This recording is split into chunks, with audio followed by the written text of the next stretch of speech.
Ce que la foi chrétienne dit vraiment sur l'argent est, si on t'avait menti sur ce que Dieu pense de l'argent? Et si pendant trop longtemps on avait mélangé silence religieux et dogme économique au point d'oublier que la foi chrétienne avait bel et bien quelque chose à dire, de fort, de radical, de libérateur, sur l'argent, sur la richesse, sur la pauvreté, sur le travail, sur la dignité humaine, sur la justice, l'argent. Ce mot résonne comme un tabou dans beaucoup d'églises. Et pourtant, la Bible en parle plus que de prière ou de foi. Jésus lui-même en a parlé, non pas pour condamner, mais pour éclairer, pour montrer que notre rapport à l'argent est souvent un miroir de notre cœur, et que derrière nos achats, nos investissements, nos choix de consommation se cache une spiritualité en action, une foi incarnée ou oubliée. Alors aujourd'hui, on prend le temps de regarder en face cette réalité que beaucoup préfèrent ignorer, le temps de redécouvrir ce que la foi chrétienne dit vraiment sur l'argent, sans peur, sans morale simpliste, mais avec profondeur, avec clarté, avec le souffle de l'Évangile et la voix prophétique du pape François, parce qu'au fond, parler d'argent, c'est parler de liberté. C'est parler de ce à quoi l'on est attaché, c'est parler du royaume de Dieu, ici et maintenant. Première vérité essentielle, l'argent n'est pas mauvais. Il est neutre, c'est un outil, un moyen, un support. Mais comme tout outil, il peut être utilisé pour le bien ou pour le mal. Il peut servir la vie ou la détruire. Tout dépend de la place qu'on lui donne. Jésus ne dit jamais que l'argent est un péché. Il ne dit jamais qu'il faut être pauvre pour être sauvé, mais il dit et répète qu'on ne peut pas servir deux maîtres, Dieu et l'argent. Et ce mot qu'il utilise, mammon, n'est pas anodin. Il personnifie l'argent comme une puissance spirituelle, comme une idole, une entité qui réclame des sacrifices. Et souvent, les sacrifices qu'elle demande sont terribles. Le temps, la famille, la paix intérieure, la solidarité, la vérité. Dans nos sociétés modernes, l'argent est devenu un critère de réussite. Plus on a, plus on vaut. Plus on consomme, plus on est visible. Et inversement, celui qui ne peut pas acheter, celui qui ne produit pas, celui qui ne rentre pas dans les logiques du marché, est vite mis de côté. Mais dans l'Évangile, tout est inversé.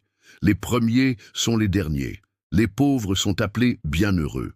La veuve qui donne 2 pièces devient un exemple éternel. Pourquoi? Parce qu'elle a donné avec foi. Parce qu'elle a donné ce qu'elle avait, non pas ce qui lui restait, parce qu'elle a compris que la valeur de son geste ne dépendait pas du montant, mais du cœur.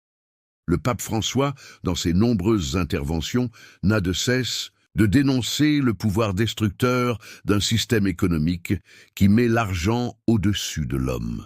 Il parle d'une économie qui tue, d'un monde où l'exclusion devient normale, où des vies humaines sont sacrifiées sur l'autel du profit. Il appelle à une économie du bien commun, à une solidarité concrète, à une justice sociale qui ne soit pas une utopie, mais une exigence évangélique. Il n'est pas seul. Depuis les premiers siècles, les pères de l'Église ont insisté sur ce point. Saint Jean Chrysostome disait « Ne pas partager ses biens avec les pauvres, ce n'est pas de la générosité qu'on refuse, c'est une injustice qu'on commet. » Et saint Basile allait plus loin. Le pain que tu gardes appartient à celui qui a faim. Le manteau que tu caches appartient à celui qui a froid. L'argent n'est pas un bien privé. Il est une responsabilité.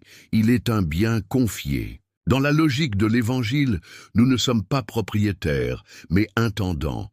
Tout ce que nous avons, nous l'avons reçu. Et tout ce que nous possédons peut être mis au service de la vie, de la paix, de la justice, mais ce n'est pas facile, car l'argent a un pouvoir particulier.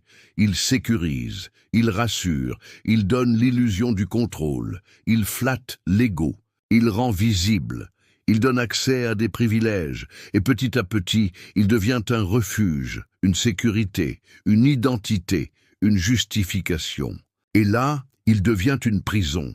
C'est pour cela que Jésus parle autant d'argent, non pas pour le fuir, mais pour l'apprivoiser, non pas pour mépriser les riches, mais pour libérer ceux que l'argent possède. Être chrétien, ce n'est pas être naïf. Ce n'est pas refuser l'économie, c'est avoir un regard critique, c'est chercher le bien commun, c'est refuser la corruption, c'est dire non à l'exploitation, c'est poser des choix qui respectent la dignité humaine. Aujourd'hui, on peut se demander, que fais-je de mon argent? Comment je le gagne? Comment je le dépense? Est-ce que je soutiens des entreprises qui exploitent? Est-ce que j'investis dans des projets durables? Est-ce que je donne? Est-ce que je partage? Est-ce que je vis dans la gratitude ou dans l'avidité? Le pape François nous invite à un changement de paradigme. Il parle d'une sobriété joyeuse, d'une simplicité choisie, d'un détachement libérateur. Il ne s'agit pas de se priver, il s'agit de se recentrer, de vivre avec moins pour aimer plus, de consommer moins pour communier davantage, de mettre l'argent à sa juste place. Un moyen, pas une fin. Il y a urgence, urgence spirituelle, urgence écologique, urgence sociale. L'argent façonne nos sociétés. Il oriente nos choix, il modèle notre monde. Si nous ne le mettons pas au service de la vie, il servira la mort. Mais il y a aussi une espérance, car chaque acte compte. Chaque geste de partage est une semence de royaume. Chaque don, même petit, est une victoire contre l'indifférence. Chaque refus de la corruption, chaque choix éthique, chaque engagement pour plus de justice est une prière incarnée. Ce que la foi chrétienne dit sur l'argent n'est pas un discours culpabilisant. C'est une invitation, une conversion, une libération, car en libérant notre rapport à l'argent, nous libérons notre cœur. Et en libérant notre cœur, nous devenons capables d'aimer vraiment. Alors, la prochaine fois que tu sortiras ton portefeuille, pose-toi la question. Est-ce que ce que je m'apprête à faire me rapproche de Dieu ou m'en éloigne? Est-ce que cet achat nourrit la vie ou le vide? Est-ce que mon argent parle de moi ou de l'Évangile? Car au fond, ce que Dieu veut, ce n'est pas ton argent, c'est ton cœur. Et un cœur libre vaut plus que tous les trésors du monde.